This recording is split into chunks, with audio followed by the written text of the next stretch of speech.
مشتركتنا زينة، جايين محتفلين بهنا والجايين واولادنا واخوتنا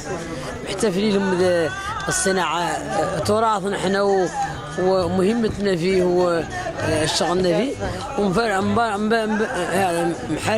مرحبين بهم ونضوهم يشوفوا تراثنا ويشوفوا عندنا مهمة في الصناعة التقليدية وعندنا ما نبغي نترك تراثنا معلمين اولادنا وبناتنا الحمد لله تم لا ماشيين اليوم لله الحمد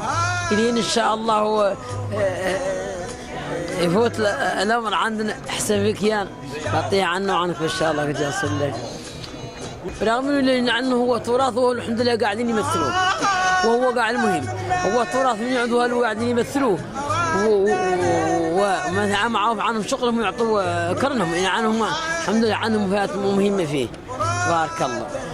ولجان بالله لجان ما شاء الله يخلص ويسولوا والشاري يمشي ويجي نوبه حاضر الفضل نوبه غايب لكن احنا ما غايبين احنا المشاركه شفت هنا عندنا المهمه المشاركه والمهمه عارض منين نعدوه نختاره ينجح وينجحوا اللي متحملين مسؤوليته وذاك هو اللي عندنا احنا من الرواقات هو عندنا احنا من البيع هو عندنا احنا من هذا من السمع فهم السمع عنا منين نعرضه ويبان معارضنا ويبان عنهم منظم تنظام زين وهلوم اللي شغلهم راهو الفضاجات. كما تعرفوا الحمد لله قمة كروس مونتانا هي النسخة الثانية أو للسنة الثانية تقام بجهة الداخلة وهذا بالضبط بمدينة الداخلة هي قمة دولية ونعتبرها كما هي عليه هي قمة اقتصادية تعطي اللي تخرج بتوصيات في إطار استراتيجية المستقبل الاقتصادية اللي هو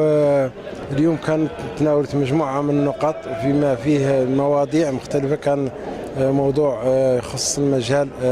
الأمن الغذائي واللي تناقشوا فيه كانوا مجموعة متدخلين اقتصاديين في الموضوع وخبراء واللي يخص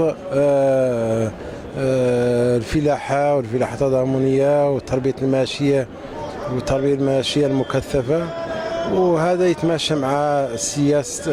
والتبصر لصاحب الجلالة الملك محمد السادس الله ينصره اللي كان عنده استباقية في وضع النموذج التنموي للأقاليم الجنوبية واللي كان في الإطار إحداث اللي طرح مشروع 5000 هكتار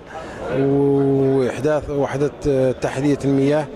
كل هذا يدخل في الأمن الغذائي والتشغيل والتنمية الاقتصادية ككل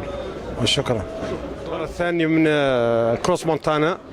تحت أهميته وهي تحت الرعاية السامية لصاحب الجلالة والصراحة كانت اختارت الداخلة نظرا للانضباط ديالها والإخلاص أهلها وهي كان قال صاحب الجلالة عنها هي جوهرة الأقاليم والمشاريع العملاقة اللي كان أطلقها صاحب الجلالة وهذا هو اللي جعل عنها المنطقة واختارت واختيارها احنا فخورين به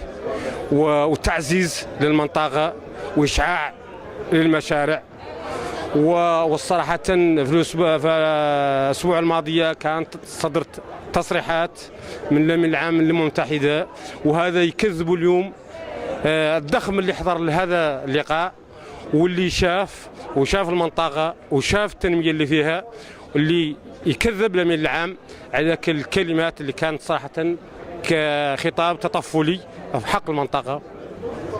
وحنا المشاركه ديالها كانوا فيها يعني جوج ديال المحاور. المحور الاول هو هذه المشاركه ديالنا يعني بالستوند اللي حنا واقفين حداه الان اللي تنعرضوا فيه يعني المشاريع اللي تنشتغلوا عليها واللي طرحناها للاستثمار خصوصا مدينه الداخله.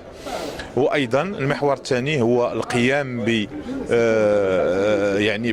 بكونفيرونس مع المنظمين على لا سيكوريتي اليمونتير الامن الغذائي اللي تعقدت اليوم يعني واللي كانت مترأسها المديره ديالنا السيده مجيده معروف. وحنا ارتئينا لهذه المشاركه نظرا للاشعاع لهذا الفوروم ديال كروس مونتانا على الصعيد الدولي، والاهميه ديالو بالنسبه للمنطقه الداخله لتشجيع الاستثمار وخلق فرص شغل للساكنه وتطوير يعني تربيه الاحياء البحريه في المنطقه، ونظرا للاهميه اللي تنعطيوها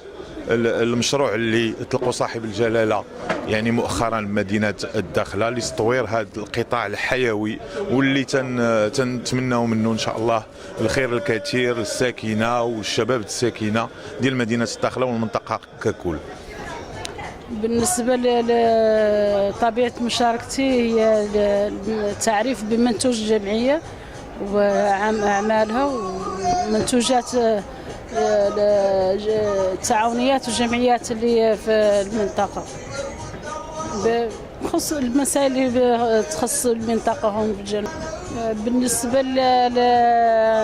لمشروعي أنا ندير تكوين للنساء والفتيات منقطعات عن الدراسة، وهذا لإنتاج إنتاج مكاملات، ونعرف بالجمعية. أنا ما بالنسبة لشي ذاكم التسويق والبيع ما بالنسبة لهذا كروس مونتانا والنسخة الثانية تنعقد في الداخلة ما هو شيء سهل الحمد لله، لأن ملتقى وازن في جميع الدول تقريبا 100 دولة ولا أكثر، ما هو شيء سهل، ونحن فرحانين به الحمد لله. وزين عندنا بأنه النسخة الثانية اللي نجحت في مدينة الداخلة.